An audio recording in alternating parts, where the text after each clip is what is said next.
First Trades, presented by BSC, Investors Protection Fund. Welcome back. Now it's going to be quite interesting, the market opening. I haven't seen this kind of dichotomy in the past, where the Nifty's the pre-open is showing a 40-point uptick and the SGX is showing a 40-point downtick. So it really is going to be quite intriguing and quite interesting the way actual market opening pans out. Nitin Rakesh joins in, CEO at Motilal Oswal AMC. Good morning. Good to have you on the show.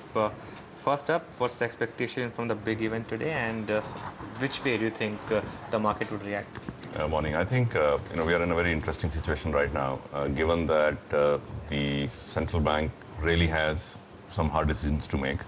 They've balanced the whole growth inflation aspect by favoring controlling inflation over the last, I would say, almost 2.5 years now.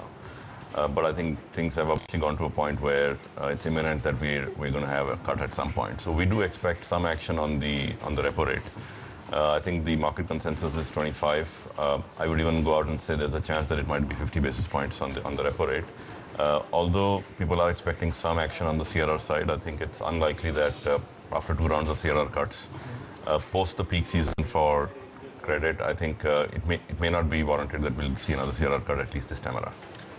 Well, I just want to get some perspective on the fact that, yes, we're expecting a repo rate cut, but if you take a look at the macros right now in the economic report yesterday, things aren't looking as pretty as it is, or we were hoping it would, globally at least. Domestically, of course, the rupee could be a concern if we see the repo rate coming in. Crude prices are not getting any easier or lighter from the current prices. So given that scenario, if we do see that much anticipated rate cut, could it be a one-off situation? Could it be a start of a series of rate cuts that could get kick-started today itself? I think the bigger question is, are we in a monetary easing cycle? And the answer is yes. So, because we've already seen 2 rounds of CRR cuts, and interest rate and CRR are both tools for monetary easing. So I think clearly we are in that cycle. We think RBI has a window of, I would say, the next 6 to 8 months to do whatever rate cut action has to be done before inflation peaks up again based on the base effect itself. So whether this is a one-off 25 to 50 or probably a series of totaling 50 to 100, I would say that we're probably going to see at least a 50 to 75 basis point series of cuts, I would say, over the next 6 months. So would you buy banks now? Well, we've already been, favoring banks, especially the bigger names and the better names. I think purely because they already saw bottoming of margins, I would say 2 quarters ago. Yes, there are some concerns on the books, but I think that's more for some PSU banks, not so much some of the bigger, better names. So we like banks anyways. Then expecting the rate cut coming through later on in the day, what would you do with the markets? Are you expecting them to be in a range? I mean, we were talking to a couple of guests earlier on where they said levels below 5,000 seem like that could be a huge possibility now. Again, I think it's in an environment where there's a fair amount of macro uncertainty, both domestic and global. You have no idea what flows are going to look like based on a lot of the uncertainties around tax issues and so on and so forth. I think it's very hard to take a call on the markets from a top-down perspective. So I think we've stayed focused on the bottom-up. We've stayed focused on businesses we like, rather than take a call and trade the markets on a news flow basis. All right, Nitin, so we'll discuss those businesses and those stock ideas with you once the market opens, which will be in next 20 seconds. As I said, it's going to be an interesting opening because I haven't seen this kind of dichotomy in the past where there's so much difference between what the SGX is indicating and what the actual market opening is indicating. So let's see, just about 10 seconds left for actual market opening. It's going to be interesting. Maruti Suzuki was the stock which gained 4% in pre-open. Let's see if the actual market opening also corroborates that data. 0.5% higher on the Nifty, now 0.4% higher. Okay, so the start is in the green, so quite clearly defying the SGX, but very quickly the Nifty is now in the red almost. 3-point higher is what we have on the Nifty. 52.31 is here, 52.35, still about 9 points in the green.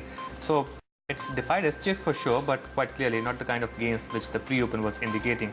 Coal India is your top gainer. It was always expected. A couple of brokerages have given thumbs up to the kind of provisions which have come. Quite clearly, the penalty aspect is lower than what the market was earlier fearing in, and that's why you've seen a big jump in Coal India, 2% higher on that, and that is largely the reason the Nifty is holding on into the green. BHEL is up about 1.5%. High beta is doing quite well in trade today, so ADAG, Sterlite, BHEL, all these stocks doing quite well. Tata Motors has extended gains 1% higher on that one. The Nifty now for the first time has slipped into the red actually, 52.26, back into the green, but quite flat actually. Axis Bank, Infosys, DLF, these are some of the other gainers that we have in trade right now. On the losing side, HDFC Bank is down about 1.5%. Now that could be interesting. It's usually a stronger stock, but ahead of policy, it's down about 1.5%. Grasim is down 1.4%. ACCs and Ambuja are also down. Cement in general has been one of the worst performing sectors of late. We have been discussing how Reliance bonds have been factoring in a big earnings slump for the company, and that stock again opens about 0.25% lower at 746. Now the Nifty is actually in the red, 10 points down on the Nifty. A couple of other prominent losers include ICICI and L&T. In fact, banking in general is slightly on the weak footing. So maybe after the kind of big surge that took place in yesterday's trade, there is just a bit of reality check or just a bit of digestion of some of those gains which is taking place right now. 9 points lower now than on the Nifty. Two stocks on completely different direction right now. Coal India on the way up 2% higher and Ambuja on the way down about 2%. Well, the mid-cap space is trading marginally positive, so no runaway gains with the BSE mid-cap or small-cap index for that matter. A little bit of outperformance, to say the least. A couple of big movers that we actually flagged off for you before the market opened up. Mindtree, that stock is, of course, for obvious reasons, doing exceptionally well. Nearly 5% gains coming in for Mindtree. Very good set of numbers have been posted by the company. So on back of that, the markets are giving the stock a thumbs up. You've also got another one that's in focus, Apollo Hotel Leela. The management promoters, we believe, are expected to pump in about 150 odd crores into the company through preferential allotment. The stock is up 2.5% as we speak right now. Take a look at Kingfisher Airlines, because there was some reports during the rounds that they've actually paid those 90 crores of dues to the IT, to the income tax, and the stock is doing well on expected lines, up nearly 1.5% coming in for Kingfisher Airlines. Of course, the other aviation stocks not really doing too much because there's no real news coming in for the aviation sector, to be specific. Apart from that, take a look at IVRCL, because you had the management that indicated yesterday that they weren't looking to sort of sell any stake. Stock is down 1%. It's not making a big down move, but will be an important counter to watch out for, only because there's been so much of news on this count in the last couple of weeks, to be specific. Sugar names are in focus. There is an EGOM expected next week, so those counters are gaining quite well. You've also got a number of these fuel companies, so HPCL, BPCL, are all under pressure because there could be a nationwide strike on the cards as early as 22nd of April. So a couple of these counters are looking a little weak as we speak right now. That's the picture. It's looking all right, if we can actually call it that. A flat opening. Markets participants will possibly be on the sidelines ahead of the RBI policy making. Yes, indeed. Coal India is your stock of the day by quite a margin, actually 3% higher on that. So that's looking good. And of course, Tata Motors DVR is also quite active in trade. It's outperforming the stock in trade today, 1.2% higher. The discount is still 40-45% on the DVR, just not cooling down. So let's see how it pans out going forward. Let's go back to Nitin Rakesh then. Nitin, what have you made of the news flow on Coal India yesterday? Do you think that takes care of the event risk? And is there room for the stock to now rise, or would you stay clear of that? Purely because you never know what the next policy move could be. Again, I think the penalty clause actually defies any obligation, honestly speaking, because it's so marginal. So I think that's probably lifted a cloud off the stock, and unexpectedly it's doing well today. I think there's always going to be governance risk on the PSU space. So if you can live with that risk, Coal India is not really a bad place to be in, given the monopoly situation that they enjoy. So there's always going to be this uncertainty of what the government will do with their reserves and their earnings and the business. But I think other than that, it's a good story.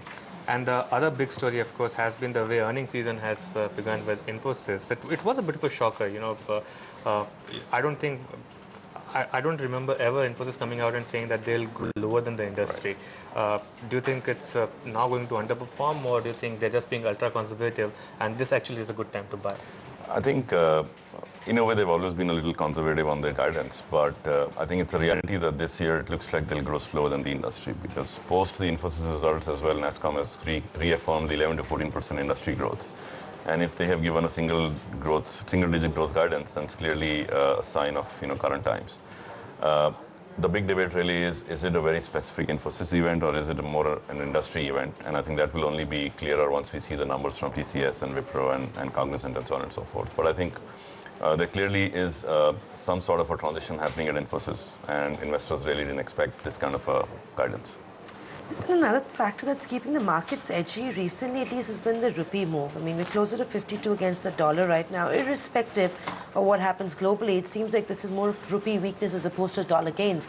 How concerned are you about this, and how much are you expecting the rupee to depreciate, and what could the possible impact of this be on the equity markets? Again, I think we saw the first big move in rupee last quarter of last calendar year, and that was much more a real adjustment based on everything else that was going on. I think even now the issues are more around fiscal deficit and the domestic macro situation, especially with oil prices staying where they are. So clearly, I think rupee will stay under pressure till we get a lot more comfort on India's fisc, as well as what happens to global commodity prices. Then do you track Reliance Industries closely? Because the bonds have fallen quite sharply, a number of concerns being raised in terms of their earnings this quarter. I think clearly there are some issues on the earnings side. They've had downgrades, multiple rounds of downgrades on the gas production. So, it's going to be interesting to see what the earnings say this quarter. We do expect them to be actually under pressure. Nitin, have you been surprised by the surge in Tata Motors, or do you think it's basically now the leverage of JLR which is playing out? Right. And history tells us that a stock like Tata Motors could be 5-6 bagger. Would you expect something similar to play out, or actually, would you be cautious by now? profits, it'd probably be one of the bigger companies on the market. It's probably, in terms of quantum of profits, it will be the size of Reliance this quarter. So clearly, I think there is potential in the stock. There is, but again, keep in mind that not every Indian investor understands how to value JLR and the leverage that it brings. The same leverage was going against the company for the first year or two of acquisition. So I think if you can live with that global play, it's not a bad place to be. And what about some of the other auto names then? Because even two-wheelers have done well, at least over the last 1 month or so. I think two-wheelers, again, there's a little bit of a migration going on, probably into the scooter segment right now. I think we saw the big move on motorcycles over the last few years. So this might just be the next wave of two-wheelers based on the scooter demand. But I think it's generally a good place to be. And again, it's we classify that as a consumer play. So anything to do with consumers held up really well in the last, I would say, even in the last 12 to 18 months. And that's, partaking in that. What are you doing with defensives now, Nitin? We like the defensive space. I think if there is one bright spot that's held up in the last 18 months, it's been the consumption, especially the staples and the non-discretionary. So I think clearly that there is earnings visibility, there is pricing power, there is the ability to pass on any price hikes on the input side. So that's why, if you can see 15 to 18% earnings growth in a market where everything else is so uncertain, that's clearly the place to be in. So anything specific that you'd buy from the consumption space? As I said, I think the FMCG pack is still pretty interestingly placed. Again, they may seem expensive from a very near-term perspective, but probably only because, as I said, that's comfort on earnings is probably the highest in that space. What about pharma? Again, you can put that in the same bucket, especially if it's domestic pharma. So, we include that in consumption as well. Nitin, I'm just going through the top picks of Motilal Oswal, and Ultratech is one of them. Are you in general bullish on cement stocks? I'm going to send some of our research guys to talk about it because they're probably the sell side picks. Oh, this could be sell side picks. So I just wanted to clear that with you. Of course, you represent the asset management side. But generally, what's your call on the cement? Because that's a space which has been underperforming for the last few days. Yeah, I think if I remember correctly, it does look like that they're expecting some, again, it's a cyclical play, but they're expecting revival of fortune on that space. We don't have a view on that on the buy side yet. Okay, what about the whole mid-cap infra story? There's an IVRCL which is of course played out on its own, kind of rumor mongering, or of course the kind of news flow which is been attached to it. But other than that, some of the other names haven't really come out of that bear market. If your call is that we are now in a cycle of monetary easing, and you expect quite a bit of rate cuts all through this year, in that case, would some of these stocks repeat what happened, say, 3 or 4 years back and become, say, 4 or 5 baggers? Would some of these stocks represent good buying opportunity now? I think we saw some of that play out in the first quarter. So between Jan and Feb, I think there was a little bit of a play on interest rate sensitives that led to some decent price runs. I think at this point in time, it's still a strategy for the brave hearts, purely because I think there is so much more that needs to get done fundamentally with these businesses, whether it's repairing the balance sheets, order books, cost of funds, and so on and so forth. So You can take a trading play, yes, but I don't think we are in a position to say that things have changed, turn around. Nitin, another rate-sensitive sector that has been selling off badly has been the real estate back. And if we are betting on a rate cut coming through as early as today, could this be relief coming into some of these larger real estate names? And would To that some be a extent, trigger yes. to buy? I think to some extent there will be relief based on purely the debt burden that they've been running and the leverage that they have on the books. But I think, as I said, it's much more a trading play, not so much, from our point of view at least, a sustained sector play at this point in time. So we've stayed away from that at least in the last few quarters. This point rate cut is almost factored in. There are some quarters which are saying that there will be a 50 basis point rate cut. In fact, and there's an equal number which is both on the minority side, which believes that there will be no rate cut at all. So that really becomes your two sort of extreme events. The event which is factored in is a 25 basis point rate cut. There's the governor, Dr. Subba Rao, stepping into the RBI. So that really becomes your big event to watch out for. Nitin, is it going to be a stock pickers market where individual stocks rally, say, 50-60%, and the Nifty and Sensex sort of say remain at current levels, give or take, say, 200 points on the Nifty? And in that case, what should be the portfolio stance?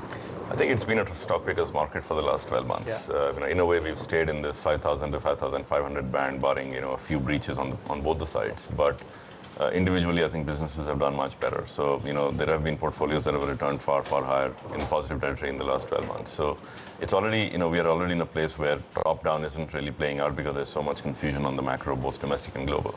So, if you can find those 20, 30 names that have earnings potential, safety in earnings, limited downside from the point of view of, loss of capital, I think that's what people are focused on right now. Then one very last question. In terms of telling your clients, what are you telling clients to do right now? I mean, what's the sort of exposure are you recommending in equities, maybe bonds, maybe cash?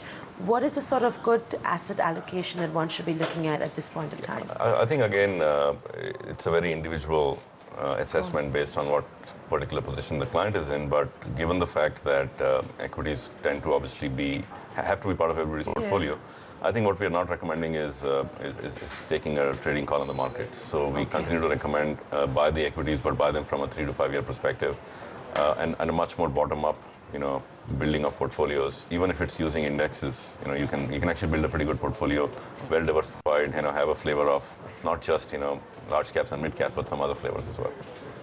So, Thanks a ton, Nitin, for joining us. That was, of course, Perspective coming in the markets.